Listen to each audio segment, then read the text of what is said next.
On this episode of Beer, Blues, and BS, it's been a while since we've done a deep dive into video games, and so we're going to be chatting some old video game nostalgia.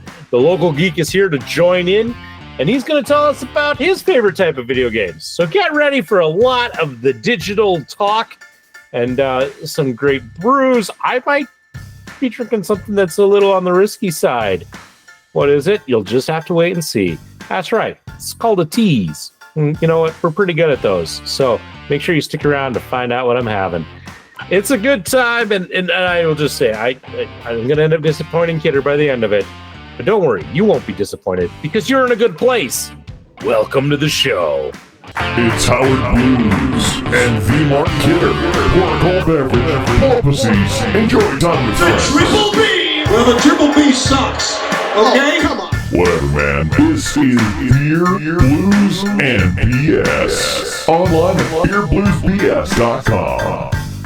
Good evening, ladies and gentlemen, and welcome to Beer, Blues, and BS, the podcast that is proud to announce that there's more Flashing Lights DLC, and so we will probably see less of Kidder in the weeks to come.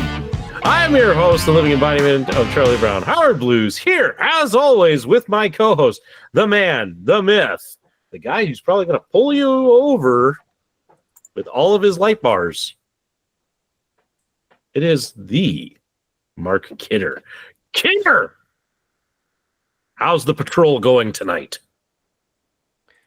Flishy flashy. Got some lights. I get light pattern. There's no light patterns for these that I can download. I gotta make them by myself. So it's been strenuous activity. So I'm working hard on it.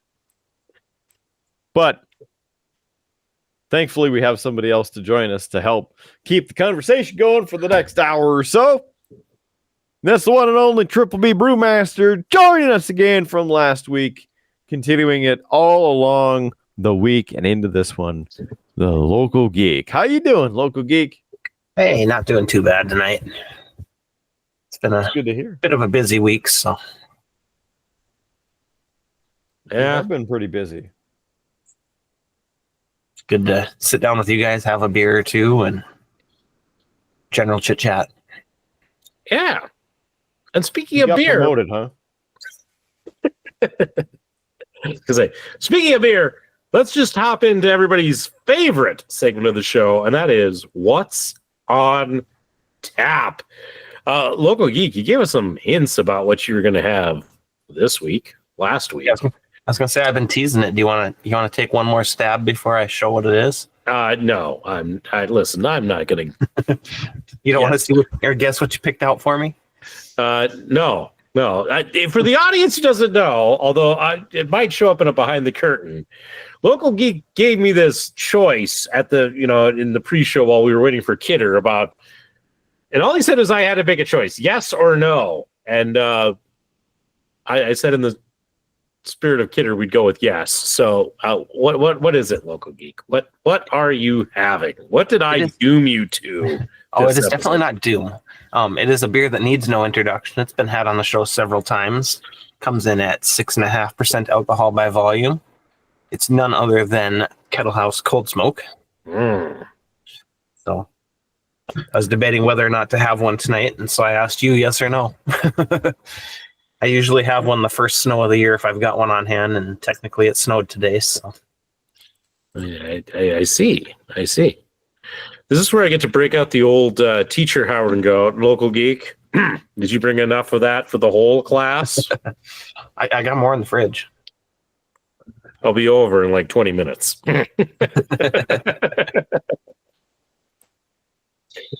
So, Cold Smoke, excellent choice. Kidder, what are you having?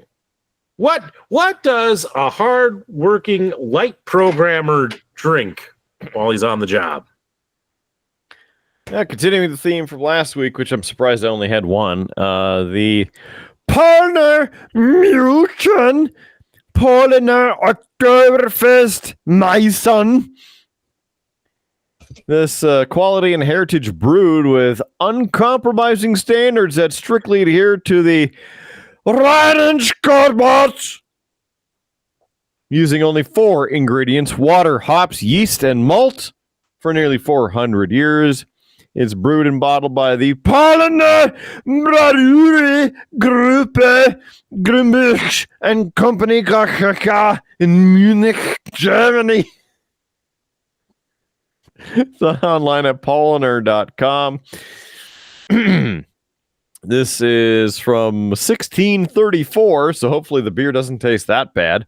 It's 11.2 fluid ounces, 5.8% alcohol by volume, and according to this, it expires in 4 of 2025, and it is a Bavarian beer, according to that yellow FBI-looking label on the backside of it. And there's the rest of the text that I just read to you about the quality and heritage and all of those sorts of things. That's not actually focusing on the camera. Get out the trusty bottle opener. See how it is compared to this one from last week. It smells very similar. Very similar. I mean, they both were Marzens, weren't they? Yeah. Tastes almost like I'm having the same beer. So 3.28. All right. See, there's another German beer for you, Howard. Yeah. Clearly, you went to the German section of your local beer establishment, liquor store. There we go. That's the words I'm looking for. Yeah. Well, Chance, I have something interesting here for my beer this episode, and a bit of a life lesson as well. I'm having something from the Brooklyn Brewery. This is a limited release, but it's the Brooklyn Brewery out of New York. It is New York City. Yeah, but it is their black chocolate stout. Oh, Imperial Stout. It is a hefty 10% alcohol by volume, if the camera ever decides to focus on that. I've looked at that one on the shelf, but I haven't picked one up for myself before. Yeah, but here's the thing. Kidder made a comment last week about how he starts with the bottles because they take up the most space. I tend to forget about the bottles. So gents, I will hold this up and maybe if the camera decides to focus, you'll see why I should be worried. Yep. For the audio listeners, this is the Winter 2023 edition. So I'm a little late to the party on this. So in the land of questionable decisions, I had to find my bottle opener. I cleaned my paint desk recently, so I have to remember where I put everything. We will crack this bad boy open and give it a try. And real chocolatey notes on the old smell test.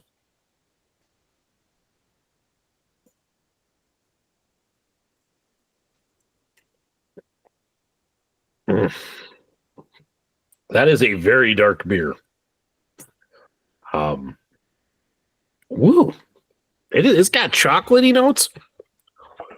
But then it goes darker and almost goes to like a burnt taste. But not like a bad burnt taste. Kind of like a nice savory burnt taste. Like when you char a marshmallow a bit too long. You know, that little, it's got that little bit of a burnt but yet sweet. That's actually really good.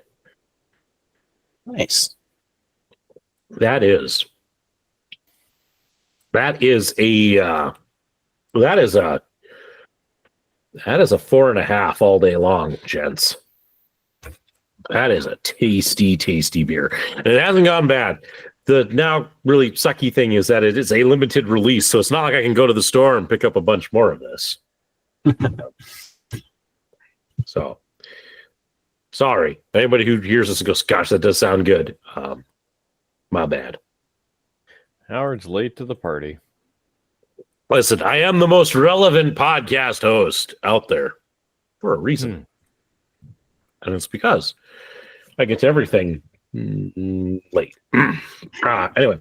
Hey, gents, at the end of last episode, I ended with the fact that Podbean had sent me an email with some stats. It had one more interesting stat because I actually opened it up. Actually, two more. So let's play a little game. Let's see if you guys can guess it. It also tells me when the most popular listening time is for the Triple B. Anybody want to guess which day of the week is our most popular? Episodes come out on Fridays. They do. Probably Sunday. Okay, just gotta guess a Sunday. Looking for something to fill the hole of depression. Local geeks thinking about it. I do like the idea of Sunday. People would be returning from trips and looking for something to listen to. Friday could also have that for people leaving for a trip. Plus, the episodes come out. So if you got avid followers who jump right on top of it, I'm going to go with the Friday. Local Geek is correct. Friday is our biggest day. Here's the other thing, though. It tells me what is the most popular time to listen to the Triple B. Maybe want to take a guess? What time is happy hour for the Triple B, apparently? 9 p.m. Okay, I heard Kidder's 2 a.m. What was Local Geeks? 9 p.m. Kidder is closest. It's 5 a.m. So, yeah. People are listening to us as they're getting up, getting their coffee in the morning. So is that their local time, or is that off of a specific time zone? I had no idea. You don't know? Okay. So, I can also tell you, it tells me that the United States is our country that listens the most. This month, actually in October, the state that had the most listens, at least the last time I checked, is one that we haven't had a lot of listeners in. And so I'm very proud of them because they are a small state, but they had 162 downloads this month. Vermont? No. New Hampshire. Smaller. Rhode Island. Bigger than Rhode Island. Hawaii. Nope. New Jersey. It's a Jersey thing. No. Idaho. No. It is Delaware. Kidder was on the right seacoast. He would have got there eventually. But yeah, Delaware. We had a huge amount of listeners. So if you're listening in from Delaware, thanks. Welcome. Please stick around.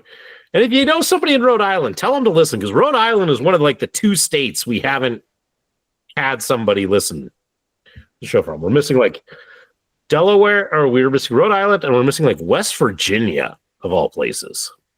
Tell a friend, tell a buddy, help us complete the United States. It's a big goal. Okay, you settled here. It's not even one of mine. I set that one down a little too hard, and I saw the foam start to rise. I was like, whoa, hey, none of that. I'm enjoying you too much. Gents, you know me. As I sit here usually and we podcast, I tend to fidget with things, or I work on some hobby stuff to keep my my mind going. I don't do well just sitting here. I have some interesting news. JS is going to be sad that he's not here to hear this right away, but he'll get to see the aftermath of it.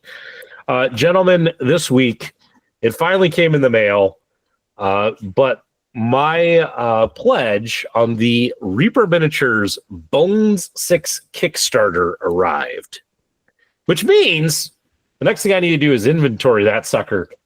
And to give you an idea how much that is, I made a small packet of an inventory sheet. Wow.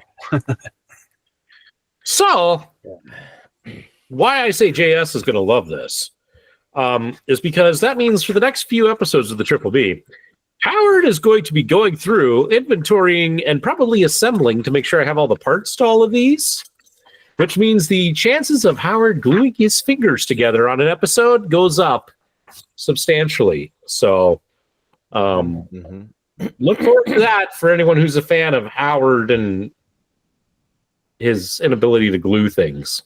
So you're welcome. Also, at the same time, I have a project for Kidder I have to do, so I'm going to try and knock that out at the same time. So, in case you were wondering, Kidder, I haven't forgotten about it. I had to clear the desk, and I did that. Speaking of hobby things, I had a delivery. I don't want to stop that. Let's start. I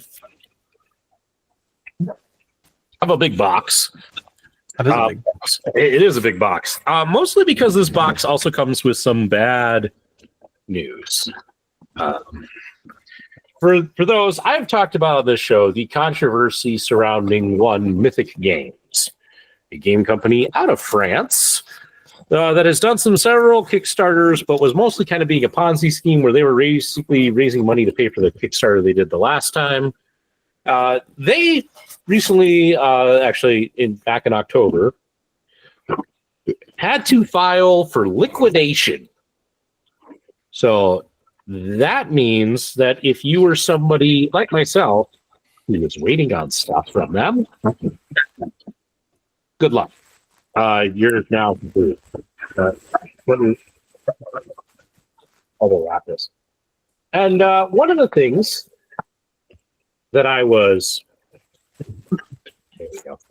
waiting on from them was a board game version of a game by Privateer Press called Monsterpocolpse. It was a game that I should have been collecting, but I stopped because, board game version where I can get all the things for it. Great. I know I have a son who's going to love the idea of big monsters stomping through a city and throwing each other through. I mean, it is literally kaiju wrestling match. But I'm not getting that anymore. That's gone. And good old Privateer Press, they started selling off their properties, so Monsterpocolpse pretty much dead. So anyway, I did some hunting for some things to try and save, or at least start collecting so I could play. And so, gentlemen, this box is a treasure trove of Monpoc goodies. Everything from monsters, like the Zor Magna, which they're kind of interesting. They're basically think of like Giant Man if you're familiar with the Marvels or the Marvel Universe. It's kind of their idea. A lovely plant monster, because fun. Giant wolf monster, because if you were a kid of the 90s who didn't play Rampage, I mean, that game was awesome. You didn't play Rampage? No. I don't think I can be on this show anymore. Rampage, man, is one of the best games ever. Yeah, you don't show your face on this show. Anyway. Well, I also picked up they have a group in there called the Necros, so there's the Zor Necros. Adding to what I have. Also, in that game, you have buildings. So, of course, I picked up the Fort Ironwood, which is basically a cool tree fort building that you can smash or pick up and throw at people. And I picked up some, of course, because there is a monkey faction, and I already have most of the monkey monsters, but I picked up their units. So we got ape gunners, and we got rocket assault apes. So picked those up. Those were kind of the big things in there, along with, because who doesn't need a good guillotine? So I picked up a guillotine because why not? And then the last thing in the box, which is something that Kidder absolutely won't care about, so he can just continue playing Flashing Lights. I'm almost done with this other light pattern. Just don't worry about it. The place where I picked up all of this Monsterpocalypse stuff, they were having their big, what they call their better than Black Friday sale, and so I splurged on something because I like models and such, and it's for a little game called Star Wars Legion, but it is their crashed X-wing terrain. So look forward to that coming in the future. I also picked up a neoprene mat for a game called Riot Quest. So that's what's in this box. I'm not going to bother opening it. But yeah, that's kind of my big hobby stuff that I've got in. I'm trying to collect Monpoc stuff, which is going to be difficult. As I said, stuff is kind of going out of print with it. So trying to collect enough so that hopefully in the future I can play games of Monpoc with my kids, because that's going to be awesome. If you have a good lead on some Monpoc stuff, let me know. And I'm not looking for the first generation pre-painted stuff. I'm looking for the hobby stuff. That's as close to hobby as I've been getting. Gents, you been doing anything? Kidder, I know you're gaming right now, but any video games being played? Any board games being played? What you guys been up to? Yeah, I picked up fairly recently on the Switch. They had all of the Assassin's Creed games that they've made for the Switch on sale for, I think it was like $35. They're regular $100 for the pack. So I jumped on it. It was a pretty good deal. Starts at Assassin's Creed 2, so it doesn't have the first game. So it's got the Ezio collection, which is Assassin's Creed 2, Brotherhood, and Revelations. And then it's also got Assassin's Creed 3 and Black Flag. And there might be one more in the bundle. I can't remember for sure. But so I've been playing through that a little bit, and it's been fun. I know I for sure had played 1 and 2 back on the Xbox ages ago, but couldn't remember the whole storyline or anything behind it. So I started back over from the beginning of 2 at least. And I never got too into the Assassin's Creed games. You know, they're beautiful. The parkour stuff is fun. Mm-hmm. I don't know. I think that my disconnect was within the whole sci-fi elements of that series. Like I like the idea of playing in these different time periods, you know, and playing this kind of assassin role. Just that then, like, anytime that it's like, and now we're going back to the modern world, and here's some cutscene, and so like that always like kicked me out of the game. Yeah, if that makes sense. At least from the little bit I've played into the next few, they do that less and less with each game. It kind of seems like. Like the first one, I remember it kicked you back into the real world several times throughout the game. The second one, I want to say there's maybe 4 or 5 times through the entire game it does it. Yeah. And so that was just, to me, I also hated, they have those glitch moments. So like you had to watch like the cutscenes and then like note the glitch and then push a button. Mm-hmm. And I didn't like that either, you know. I just wanted to maybe enjoy the story and have a breather from the gameplay. I didn't, sure, you know. So there's just some things like that I was just like, but I mean, they were like, once you got into like the actual setting and playing it, it was fun.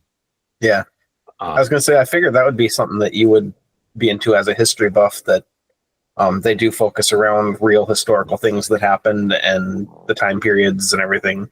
I mean, obviously, there's some embellishments, like the Assassins Guild wasn't really around during the 1400s when the ones I've been playing are set, but yeah, and the whole the Templars as the villains thing, yeah. I mean, so there's some, but it's, as I said, it's not bad. I have a bunch of them because Xbox had them as their free download for a while. So I picked them up. I played maybe 15, 20 hours of the first one, and that's about it. And it's just, as I said, it's not like it's a terrible game. It's or like anything like that. It's fine. It's good. It's just I really hated the sci-fi elements of it. I just kind of wanted to have a sandbox game where I'm running around and I'm being an assassin. That was kind of cool. So yeah, I do like that it's kind of open format where if you don't want to play the missions and just do the parkour and go around and assassinate people, you can. But obviously you don't gain anything from doing that either. Yeah. So as I said, not a terrible game. It was just kind of one of those that's just for me. So, but okay. Yeah, my only video game playing has been Junior and I have been playing through Marvel Lego Superheroes. Nice. And he's getting better with the controls. It takes a while to learn how to manipulate in kind of the 3D environment. He's getting better at it. But he likes just switching between the heroes and then running around and causing chaos, and that's fine. So yep. As long as they're having fun, right? That's exactly it. And it's something that me and him get to do together. So we're having a lot of fun going through it. We've beaten all the levels. We're now just kind of unlocking everybody is kind of what we're doing. Nice. So we just kind of go and we just play, and sometimes we play a mission and sometimes we just run around New York. But my son was that way with Mario Wonder when we were playing it. Like, he loves the opening sequence, so he would delete his save file and restart again to play that again and again and again. I was like, you gotta play the whole game, man. So I finally talked him into, okay, you use this profile to play through the whole game, and you can restart as many times as you want on this other one that he created for himself. He's got like 5 he created on my Switch. So I was like, keep this one, don't delete this one, so that you can actually get to the end and beat Bowser. And eventually he did that. And then I was like, okay, now you beat Bowser, but there's still things you can unlock. There's still things you can do. Like, I didn't make him do it. I still let him do his own thing. Some of it I had to help him with because there are a couple levels that are just insanely difficult. But yeah, he's getting better. Yeah, as I said, it's a learning curve, but I do enjoy it. And now I wish I had more games that were kind of family friendly. So I don't know.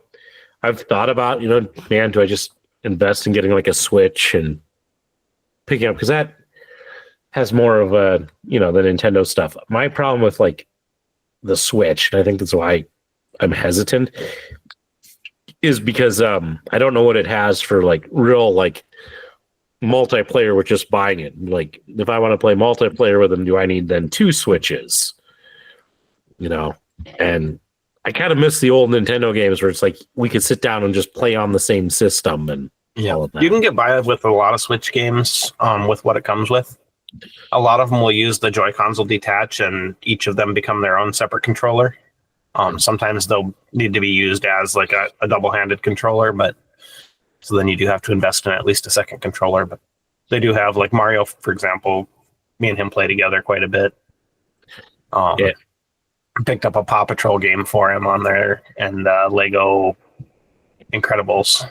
He likes both of those quite a bit. So the Incredibles one's a multiplayer one that we both play. So that's my only kind of hesitancy on that, is because I'm kind of like, do I need to get 2 of them? I don't know that I really want to get 2. And then there's talk about the Switch 2 coming. Yeah, I was gonna say, I've heard rumors that's supposed to be announced very soon. So it's like, do I really want to get it on a Switch when it's going to switch? I'll be here all week, folks. So, boy. Yeah. Kidder, you've been doing any gaming besides flashing lights? You know. Star Trek Online. Usually play daily missions on that.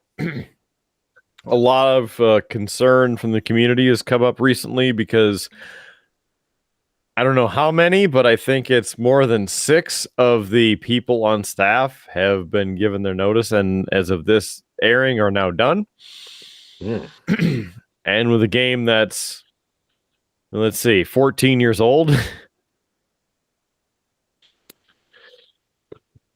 Yeah. getting sold off? What's going to happen? I keep waiting for the for some of these games to have like a major reboot. Star Trek Online would be an example. WoW would be another one. Because if you think about it, like, WoW is still incredibly popular. It's gone down a bit, but it hasn't had like a major like graphics boost, and that game is now 20 some years old. So it kind of makes you wonder if they're, when they might do like the next one and update the graphics and such. I just hope that if they ever do that they get away from the whole subscription service, because I don't got time for that. So Star Trek Online went free to play, and truthfully, that's when the game started going downhill, in my opinion. I bought a lifetime subscription, and they tried to make it up, and they still offer a lifetime subscription, and it's just not the same. I think had they been getting the monthly fees like World of Warcraft does, they may still be at a point where they would be going strong, this far.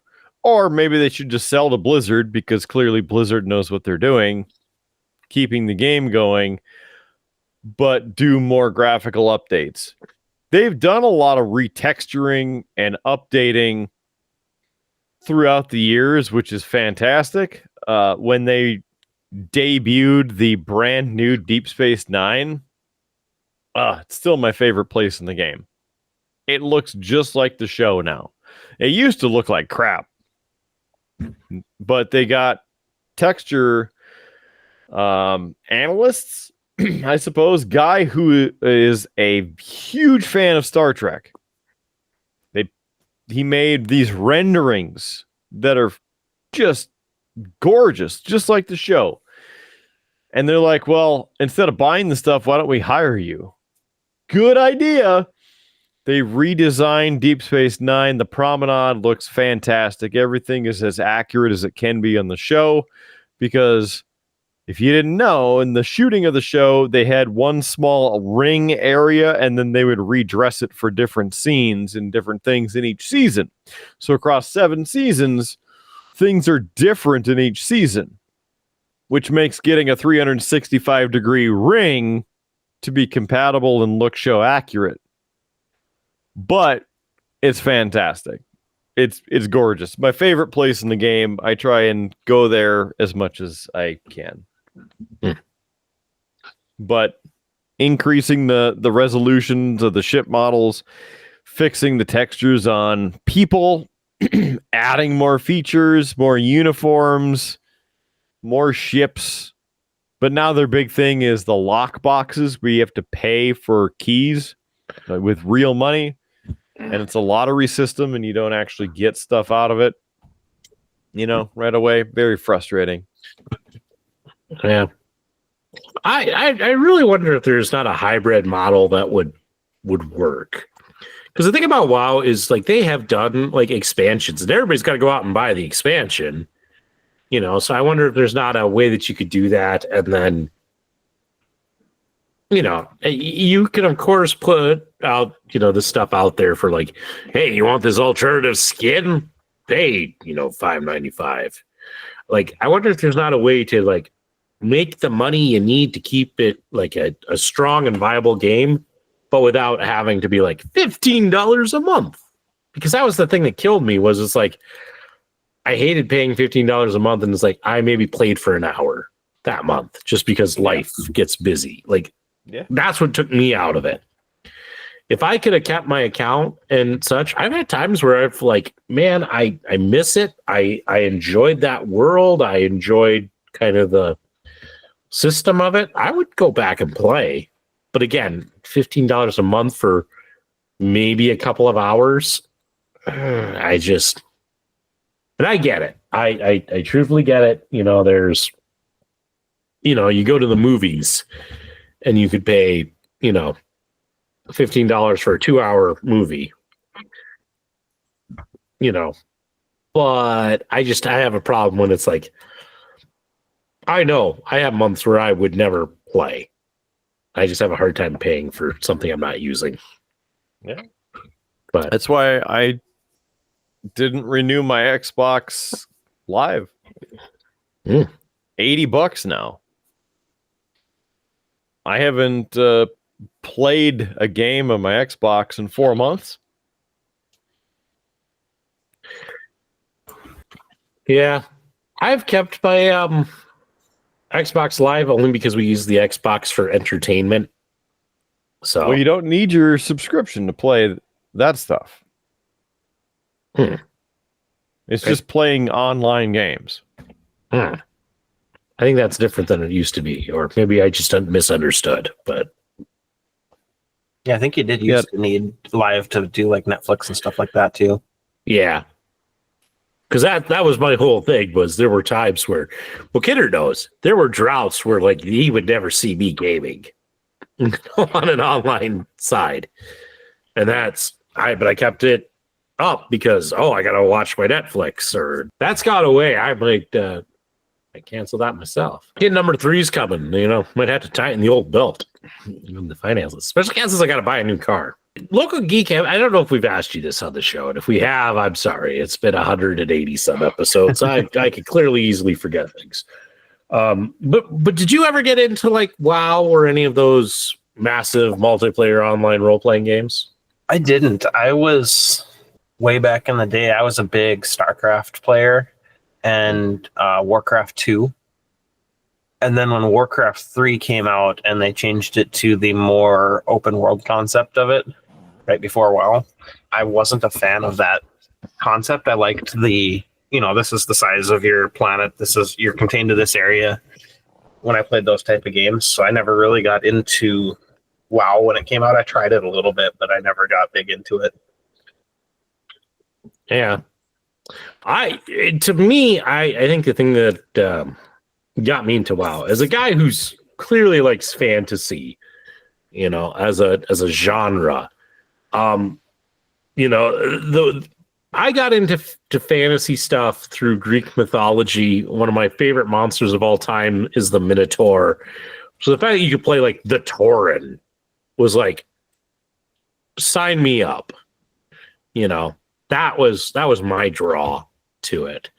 And I haven't found a decent RPG that has allowed quite that customization and such. I'm sure there's some out there that I maybe don't know about, but that was my draw into it.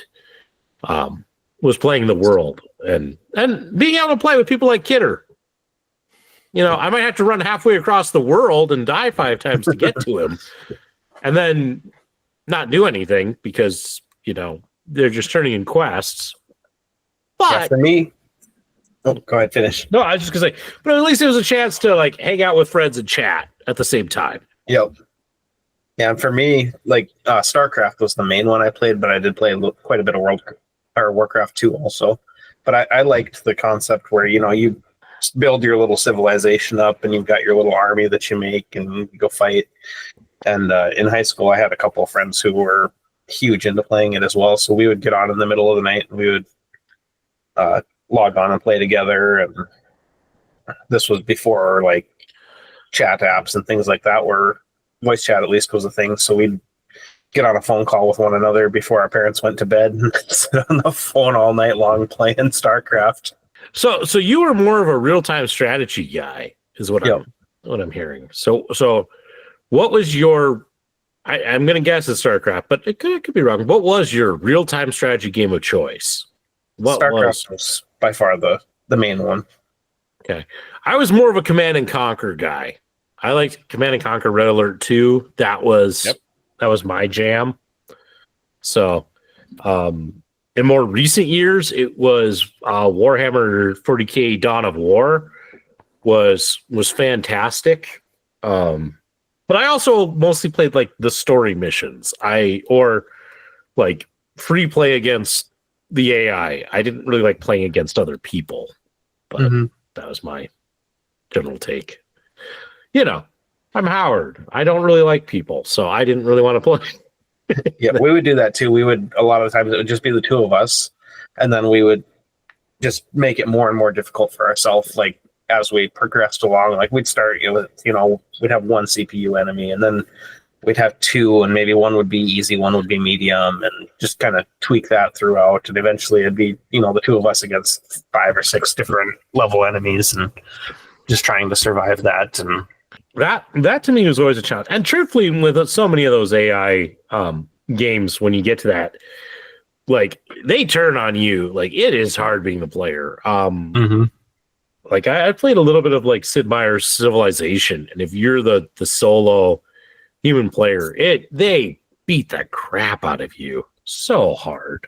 But I always like that one. Age of Empires, yeah, every now and then. But Command and Conquer, especially Red Alert 2, I played a ton of that one. So yeah, I can't tell you how many hours we put in on that game. Yeah, Gitter's giving the thumbs up. He was also a Command and Conquer Red Alert 2 player. Yeah, I would play that so much that I would play on the highest difficulty and make the computer quit. Same thing with Star Trek Armada and Star Trek Armada 2. I'd play as the Federation, and I would still make the other computer players quit. Yeah. And then I got a couple of the mods because modding was coming about, so I had the Dominion, and I could play as the Borg, but I always play as the Federation. Had a couple extra ships upgraded, and then I would just clean house. Loved it. Yeah, there was a Star Wars real-time strategy game. I think it was Star Wars Galaxies is what comes to mind, and I could be wrong on that. And I installed it, and I think it froze up, and then I could never uninstall it. Like, there was a glitch in it. So I could not uninstall it. That and, was it Republic Commandos? I think we're both stuck on my laptop that I had in college. It was stuck on those. I could not uninstall, but I couldn't play them either. So I remember some frustration with that, but I really wanted to enjoy the Star Wars version of a real-time strategy game, but it's just never meant to be. Never meant to be. Otherwise, like when it came to like computer gaming and such, like I was more into things like SimCity I was big on. Some of those kind of simulator games I tended to enjoy. But I did play some first-person shooters. Played Doom. Played Wolfenstein. As I do. Even played one that it was actually really good. It was actually surprisingly more scary than Doom. I remember my brother and I playing it like in the dark because it would actually make you jump. It was a game called Beastone, and it was a first-person shooter with a sci-fi theme to it. But it had stuff that would jump out at you, and you're just like, oh. But, did you ever play System Shock or System Shock 2? No. That had some pretty good jump scares. System Shock 2 I played a fair amount of. Yeah. It's like a space-themed first-person type game. I don't remember it having any like weapons that you fire, but you carried like a wrench around and you would beat the enemies with it. Yeah. I mean, we didn't play a lot of horror games. My mom was pretty good, but she was a little strict on some of the violence and blood and gore and such. So like Mortal Kombat was a big no. You don't get to play Mortal Kombat because that was too violent for my mom's taste. So that was I remember many of a sleepover staying up late trying to play, like playing Mortal Kombat 3 and trying to figure out the fatalities and make that work. So I enjoyed it. Truthfully, I enjoyed it more for the characters and like I didn't really care about the blood, guts, and gore. Right. Same here. When I played it, I never cared about that stuff. It was just to play the game. Yeah. Well, and for me, the small town I grew up in, like we didn't have a comic book store. we didn't really have access to like superheroes. As hard as that is to say in today's society where like superheroes are everywhere, like it wasn't. Like I knew Spider-Man and the X-Men from Saturday morning cartoons, the Batman the animated series. And I'm the kind of guy who, yeah, I like superheroes. I'd love more of that. And so like fighting games became my superheroes. It's also kind of why I'm into professional wrestling. Because I remember after cartoons would come WWE superstars. And that was back in the 90s when everybody was a gimmick, you know.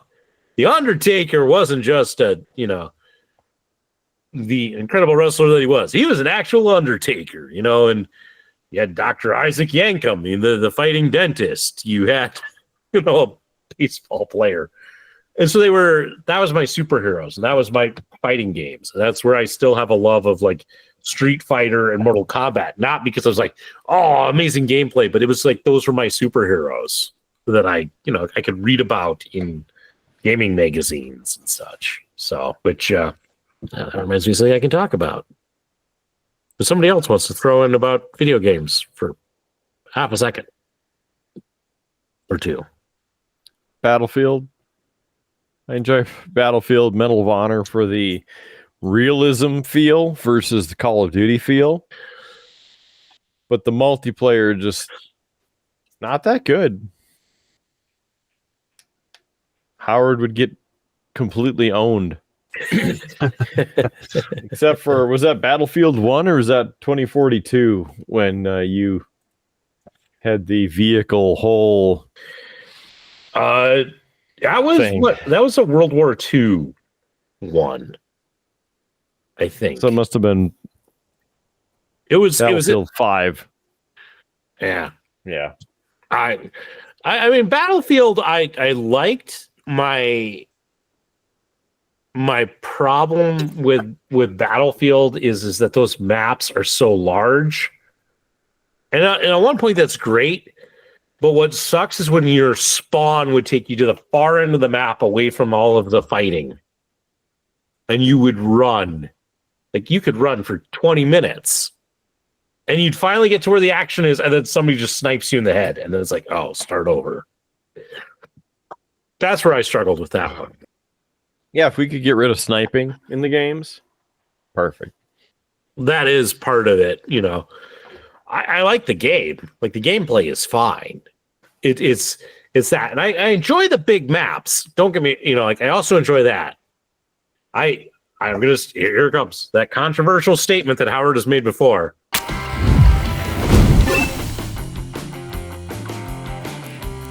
Like Call of Duty Shipment. Nah, that crap's terrible. Kyle and I love it because it's the dumbest stuff that can happen, and that's like the only map where I can kill 10 people in a row. I hate Shipment. It's too small. I hate spawning and dying. Truthfully. But Battlefield almost goes the opposite way, where sometimes the map is just too damn big, you know.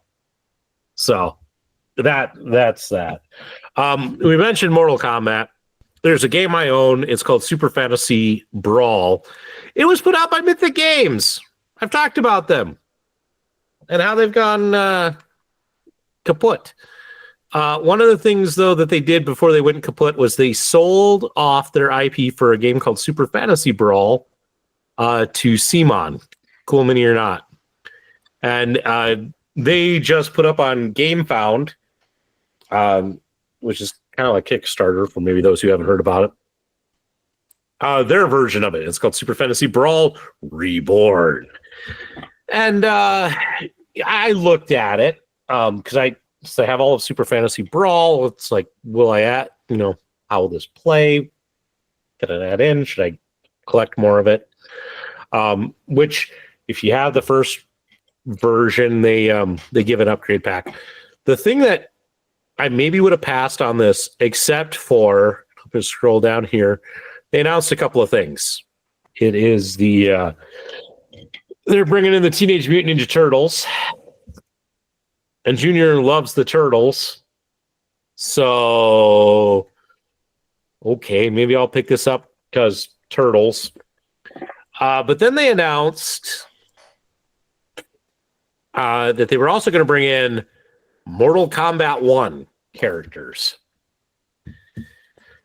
Yeah, and I hemmed and I hawed about it because I like Mortal Kombat. I love some of the characters of it, again, from childhood and all of that. But it's Mortal Kombat 1. And if you have followed the whole saga of Mortal Kombat 1 was kind of a complete rewriting. The very quick premise of it was at the end of Mortal Kombat 11, Liu Kang ascended to godhood, defeated the Titan Chronica, and got to basically rewrite the timeline. And so he's rewritten the timeline in his own desires and such, and it allowed them to revamp all the characters. So the thing about it was, it's like, sure, here's all the classic characters, but not in their classic form. And so I didn't know if I was going to back it, or at least pick that up, because it's tough. It's not my favorite version. It's not the iconic version. If I scroll down really fast. So they have the different combos. You can get for $90 kind of all of their fun characters, including, hey, Kidder, look, I've made it. I've ascended. Yeah, you've ascended already. Look, I have a character. I have a character. You've always been a character, okay? Don't let them fool you. I mean, clearly I've lost a lot of weight and I've lost an eye somehow, but I'm in a game, damn it. Anyway, so I looked at the Teenage Mutant Ninja Turtle stuff. So you could buy a pack that was just geared towards the turtles. That came with the game, the Lethal Fate expansion, and then the turtles. So one pack had Michelangelo, Master Splinter, Leonardo. The other pack had Raphael, Donatello, and Jenica, Jenica was a female turtle. Okay. And if you pre-ordered, you got Casey Jones. My only downside with it is it doesn't have any of the bad guys, which is what I know my son is going to want to, he's going to want to beat up the bad guys. So I have to figure that out. But if we look at the Mortal Kombat stuff down here, so the first kit comes with Scorpion, Liu Kang, and Kitana in their versions. And that's like, okay, that's fine. The second one came with Sub-Zero, Shang Tsung, Milena. I mean, some of my favorite characters, but nothing that was like, I have to get this. And then they played dirty, because their bonus exclusive character was Goro, who is one of my absolute favorite characters from Mortal Kombat, because he was the big monster in the first one. So, I know she doesn't watch, and nobody told my wife, but Howard may have spent a bunch of money on GameFound.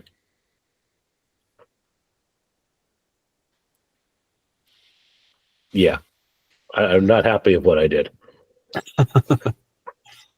And on that confession of poor financial decision making, the timer went off, Kidder. The timer went off, which means I have to say, I'm sorry. Fine, I'll save this for you for next week. Okay. I'm sad now. I'm sorry, Kidder. I'm sorry. Talking so damn long, can't open another beer, can't enjoy my life. I'm fine. I'm sorry. My fault. My bad. You're killing me. You're killing me, Howard. Listen. I'm sorry I disappointed you. I will try to make it up to you next time. But we've been talking for quite a while. You know what happens then?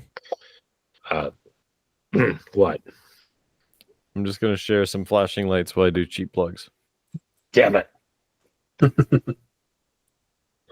All right. That's acceptable. I have made a mistake. I have to live with my penance as we have talked too long. It's time we wrap this show up with a special flashing lights edition of Cheap Plugs. Yeah. I mean, look at this. I mean, those are definitely lights and they are definitely flashing. Yeah. Let me go back to the come on, do the thing. There we go. It wasn't gonna do it because I wasn't clicked in there. Hey, Go back over here. That maneuver you just made there, Kidder, where you backed up and whipped it around, that got me an exhibition driving ticket back when we were seniors in high school. Yeah. That's why you shouldn't do that. Yeah. It's also why you shouldn't take your mom's car to prom after it's got new tires and, you know, you're not used to driving it. And a messed up transmission or something like that. I mean, yeah, something along those lines. Okay. Since you asked, which clearly you didn't, but since you asked, there's been a couple editions since the last time I did this, so I'm just going to show you. We got the Crown Victoria, the older version of the Charger, the Police Interceptor, looks like a Taurus, got to move this out of the way, the Police Interceptor Utility, 2016 to 2019 body style. It's loading the rest of them here. The 2021 through 2025 Tahoe, as you can see. Yes. Why are you? What do you? Is that the gallows? Is that for you? It's the guillotine. I was trying to end my suffering on this, but yes. Well, you need a bigger one. Sorry. Yeah, There's the van. I'm noticing. Yeah. Yep. Kyle's favorite vehicle, the tow truck, with a brand new light bar. There you go. Flashing lights as promised. Then you got the SWAT van. Howard's going to love this. There's lots of lights on this. That's that's the SWAT van? That looks like it's just the responder van. Oh.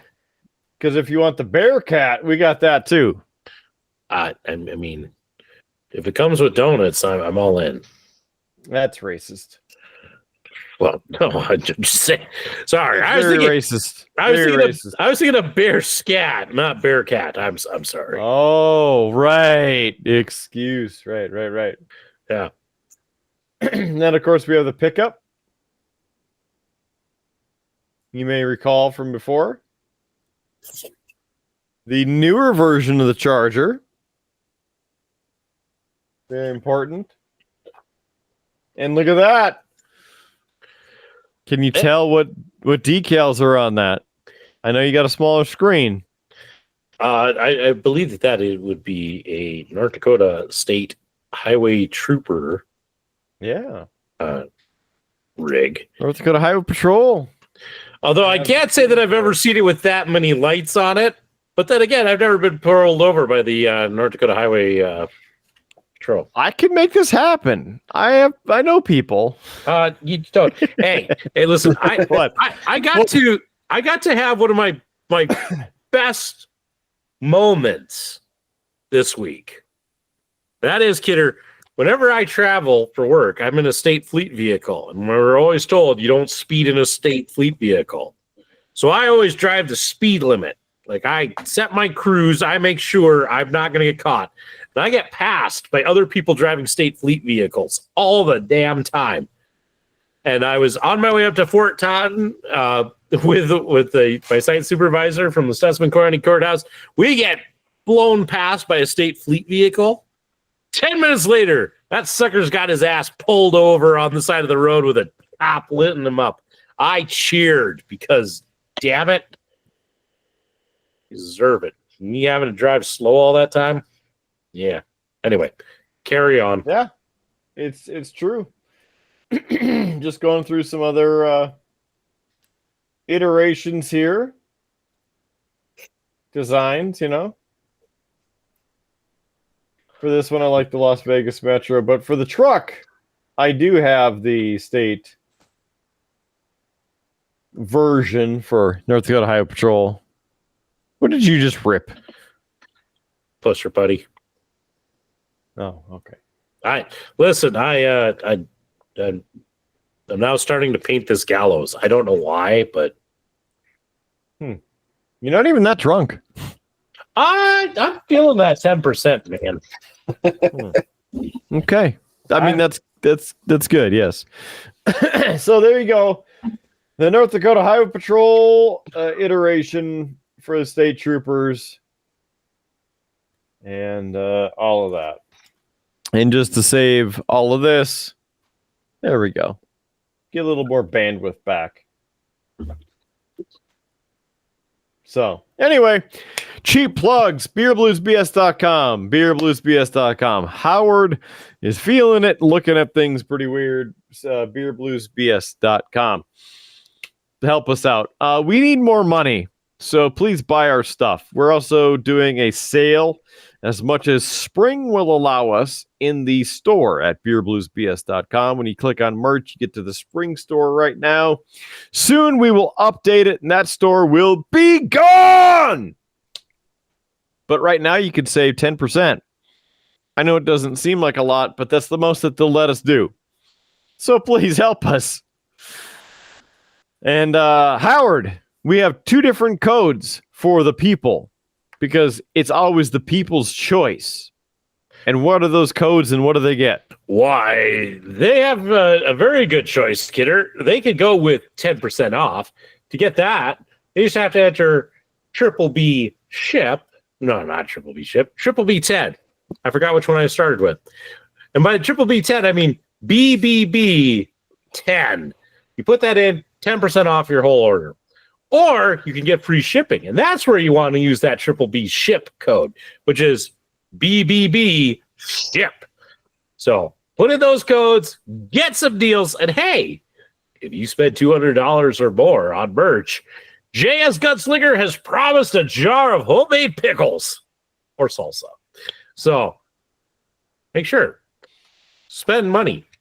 Holidays are coming up, so make sure you get your family something nice. For the right price. Yeah. Otherwise, you might be seeing the guillotine. Yeah. The gallows are calling. So beerbluesbs.com. Again, beerbluesbs.com. We're also on streamlabs.com/beerbluesbs, where you can subscribe for as little as $1 a month. Again, beerbluesbs.com for the normal stuff, and streamlabs.com/beerbluesbs for that. Okay, help us out. Help us help you. We'd appreciate it. We're on Facebook. Like us there. We're on Instagram. Please follow us there. We're also on all the audio versions for podcasts. Every single place that's out there. Every audio podcast that you could imagine.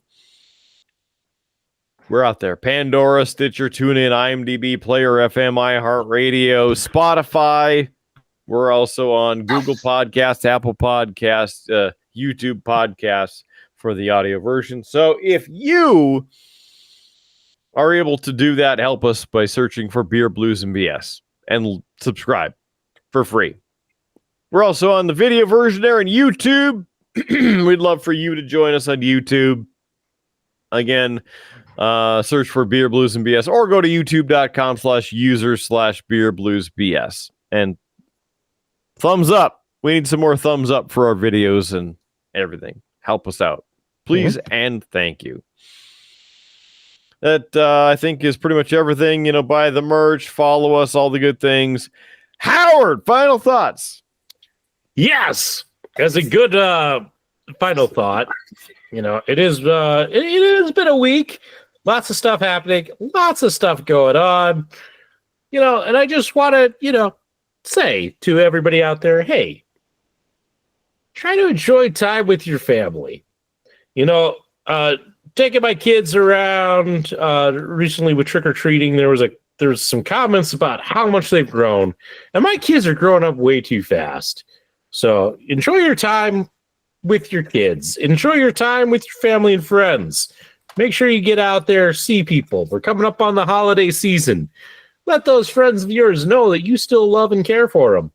Even if you don't care about their video game flashing lights, they're still important to your life, and you need to let them know that you care. So make sure you're doing that. And this has been Howard's best impression of a JS final thought. Because even though he's not here, somebody has to be dropping some wisdom.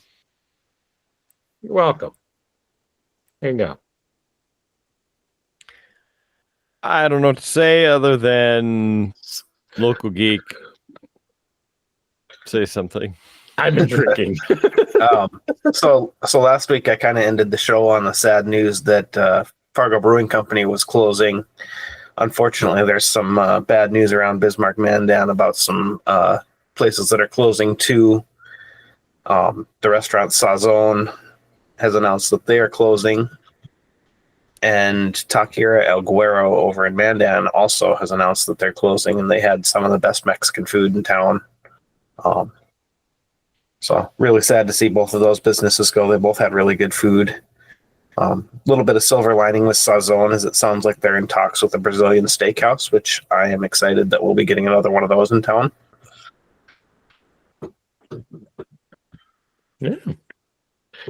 And for me, my visit to Saison did not have a good experience. The food was fine, but the service was garbage. Absolutely terrible. Hated it.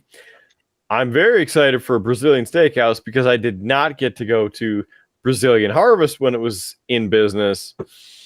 And so I'm looking forward to this because the company that allegedly is opening the restaurant in the Saison location is from a place that I probably visited in Minneapolis and is very good. So I'm looking forward to that. Yeah, it's Fago Gaucho, I think is the name of the brand. It's not Fogo de Chao. But my wife worked at the Harvest when it was open here in Mandan, and her boss now lives in the Minneapolis area. And he said he knows the owner of the place, and he's a really good guy. And he said that the food is good. Being a Brazilian guy himself, I trust his judgment of a Brazilian place. So I like it. So eat good and eat often. That's it for this edition of Beer, Blues, and BS. Thanks to Local Geek for joining us. Thanks for Howard for not chopping his own head off. And as for me, I'm still Mark Kidder. We'll see you on the next episode of Beer, Blues, and BS. Keep your glass at least half full. And there's free beer tomorrow. And we will catch you on down that meaty Tuscan highway. Have a good one. See you in the next episode of Beer, Blues, and BS. You have been listening to a UA production of Beer, Blues, and BS. If you enjoyed the show, help others find out about it by rating the show or leaving a review at your podcast listening service of choice. Thanks for listening, and may your glass never be empty.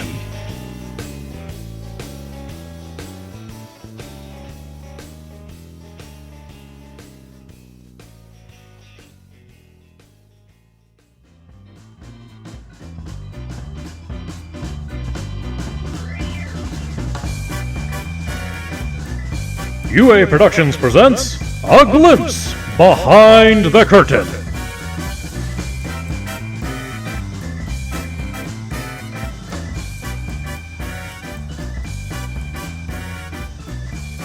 It was a good episode. It was a good video game episode.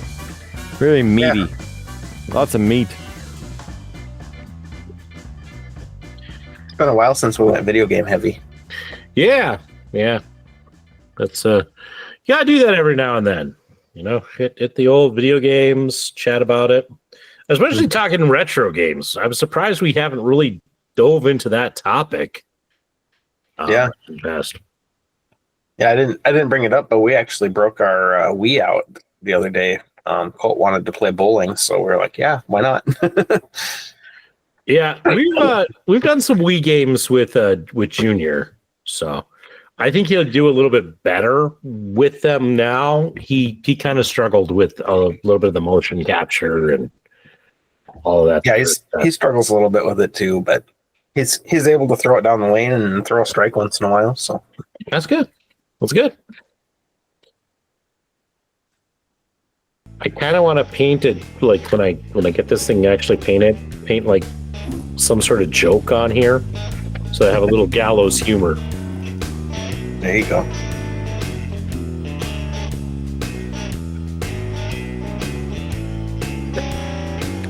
What do you think? This is funny? You think this is a joke? Am I a joke to you? Truthfully, I wanted to make sure I had something for behind the curtain. I've been sitting on that one for a while.